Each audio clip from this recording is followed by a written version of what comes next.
Selamat pagi sahabat-sahabat yang terkasih, apa kabar? Semoga hari ini penuh dengan damai dan sukacita. Kita diberi kesempatan baru oleh Tuhan untuk bersama-sama merenung dan mendengarkan firman-Nya. Pada kesempatan kali ini, mari kita buka hati dan pikiran kita, serta siapkan diri untuk menerima pesan yang Tuhan ingin sampaikan kepada kita.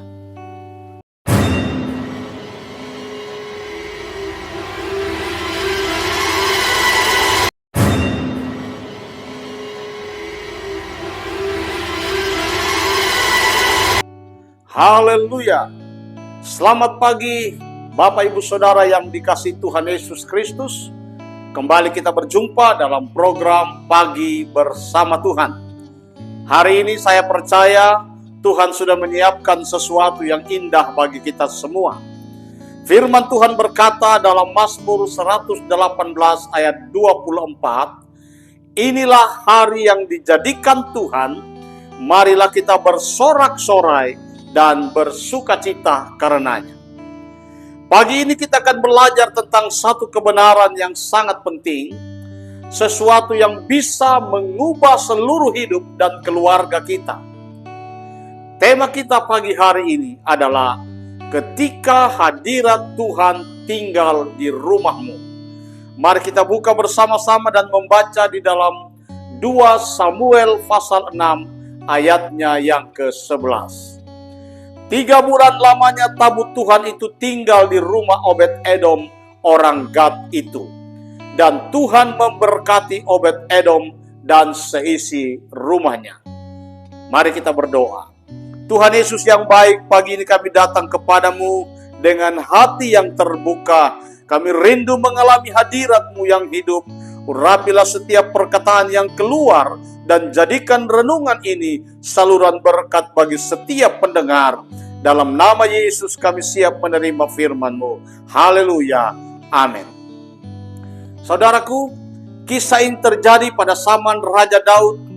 Ketika tabut Tuhan sedang diangkut ke Yerusalem, Usa mati karena menyentuh tabut itu dengan sembarangan. Dari peristiwa itu, Daud menjadi takut. Dan akhirnya tabut dibiarkan tinggal di rumah seorang yang bernama Obed-Edom. Tabut itu melambangkan kehadiran Allah. Dan di dalam tabut itu ada 3 hal penting. Yang pertama ada lempengan batu berisi hukum Taurat atau firman Tuhan. Yang kedua ada gomer berisi mana, yaitu penyediaan Tuhan. Dan yang ketiga tongkat Harun yang bertunas, tanda kuasa dan pilihan Tuhan. Dan firman berkata selama 3 bulan tabut itu tinggal di rumah Obed-Edom. Tuhan memberkati dia dan seisi rumahnya. Perhatikan saudara, hanya 3 bulan, tetapi dampaknya luar biasa. Artinya ketika hadirat Tuhan sungguh-sungguh hadir di rumah kita, semuanya bisa berubah cepat. Mari kita lihat poin yang pertama. Hadirat Tuhan lebih berharga dari segalanya. Daud takut, tapi Obed-Edom menerima tabut itu dengan sukacita. Mungkin dia tidak mengerti semua resikonya, tapi dia tahu satu hal. Lebih baik Tuhan hadir di rumahku daripada rumahku kosong tanpa hadirat Tuhan. Firman Tuhan berkata di dalam Mazmur 84 ayat 10. Sebab 1 hari di pelataranmu lebih baik daripada 1000 hari di tempat lain. Artinya hadirat Tuhan jauh lebih berharga dari segala kekayaan, dari segala prestasi atau harta dunia. Saudaraku, ada banyak orang mencari berkat Tuhan, tapi lupa mencari hadirat Tuhan. Banyak yang ingin tangan Tuhan bekerja, tapi tidak mau wajah Tuhan dikenal. Obed-Edom tidak meminta berkat. Ia hanya membuka pintu rumahnya untuk tabut Tuhan. Dan justru karena itu, berkat datang tanpa diminta. Mazmur 16 ayat 11 berkata, Engkau memberitahukan kepadaku jalan kehidupan. Di hadapanmu ada sukacita berlimpah-limpah. Di tangan kananmu ada nikmat senantiasa. Saudara, ketika hadirat Tuhan datang, maka yang kering menjadi segar, yang gelap menjadi terang, yang takut menjadi tenang. Hadirat Tuhan lebih berharga daripada semua yang dunia tawarkan. Bagian yang kedua, rumah yang menghormati Tuhan akan diberkati. Firman Tuhan berkata, Tuhan memberkati Obed-Edom dan seisi rumahnya.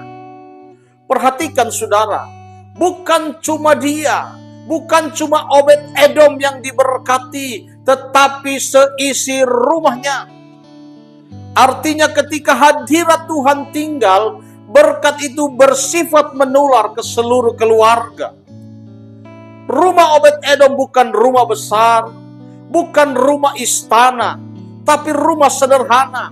Namun yang membuatnya luar biasa adalah ada tabut Tuhan di tengahnya.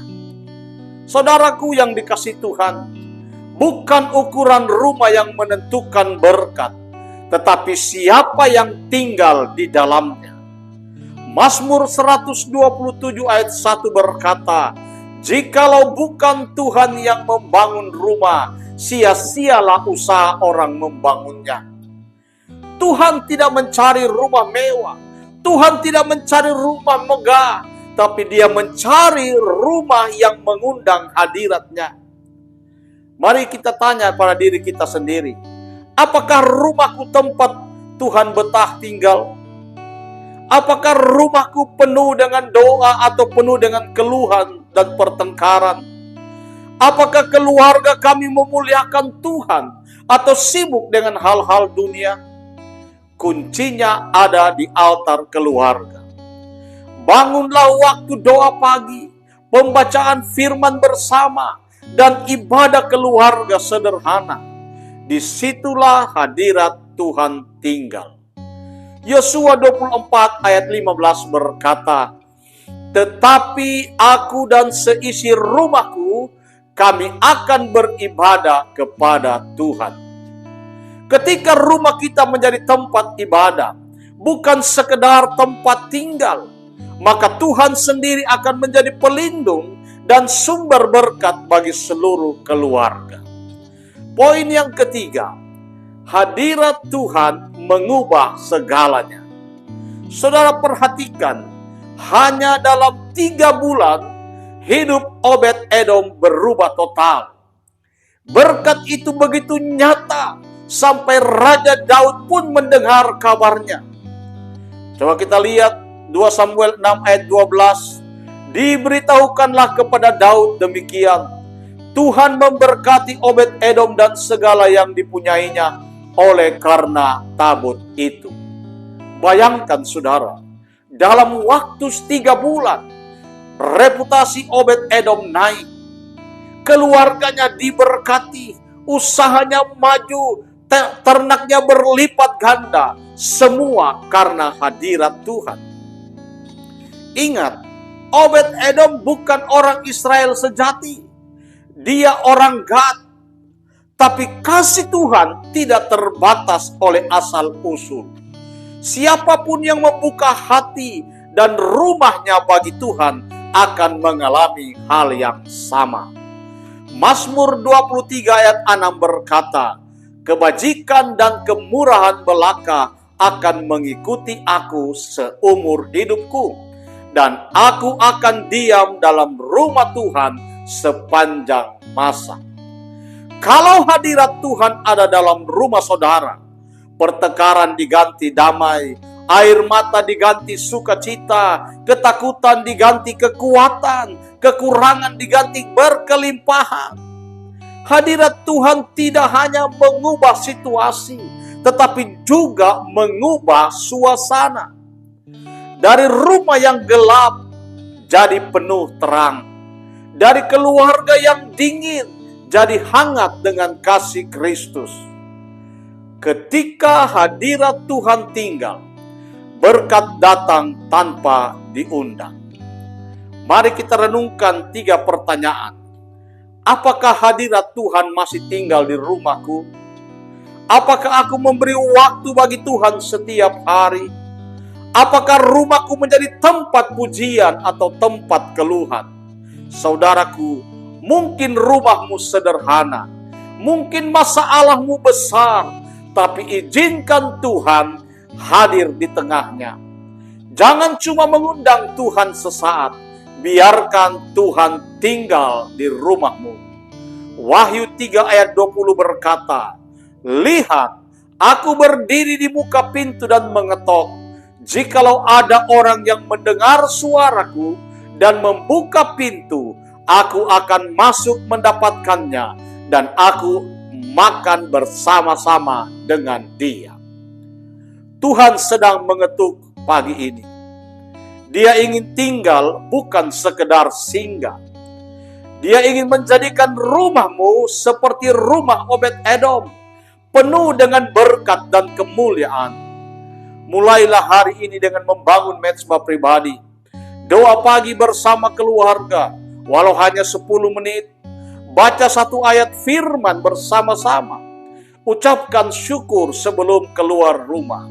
Itulah langkah sederhana yang membuka pintu bagi hadirat Tuhan. Mari kita berdoa. Tuhan Yesus yang penuh kasih, kami ingin seperti Obed-Edom. Rumah kami ingin menjadi tempat tinggal hadirat-Mu. Kami serahkan keluarga kami, pekerjaan kami, dan setiap rencana kami ke dalam tangan-Mu. Biarlah hadirat-Mu memenuhi setiap ruangan, setiap hati, setiap hari dalam hidup kami. Kami percaya di mana hadirat-Mu tinggal, di situ berkat melimpah. Hamba berdoa buat para pendengar di mana saja mereka berada. Berkati pekerjaan mereka, berkati usaha mata pencaharian mereka, berkati pendidikan mereka, dan biarlah Tuhan belas kasihan-Mu ada atas bangsa kami. Terima kasih Tuhan, kami mengucap syukur dalam nama Tuhan Yesus Kristus. Haleluya. Amin. Saudara yang dikasih Tuhan, mari sama-sama kita deklarasikan iman kita. Hari ini hadirat Tuhan tinggal di rumahku dan rumahku diberkati. Mari kita ulangi sekali lagi dengan iman. Hadirat Tuhan tinggal di rumahku dan rumahku diberkati. Terima kasih sahabat Pagi Bersama Tuhan. Kalau renungan ini memberkati hidupmu, jangan lupa subscribe, like, dan bagikan agar lebih banyak keluarga diberkati juga. Ingat, jangan hanya undang Tuhan datang, tetapi biarkan Dia tinggal. Tuhan Yesus memberkati. Sampai jumpa pada program Pagi Bersama Tuhan berikutnya. Amin.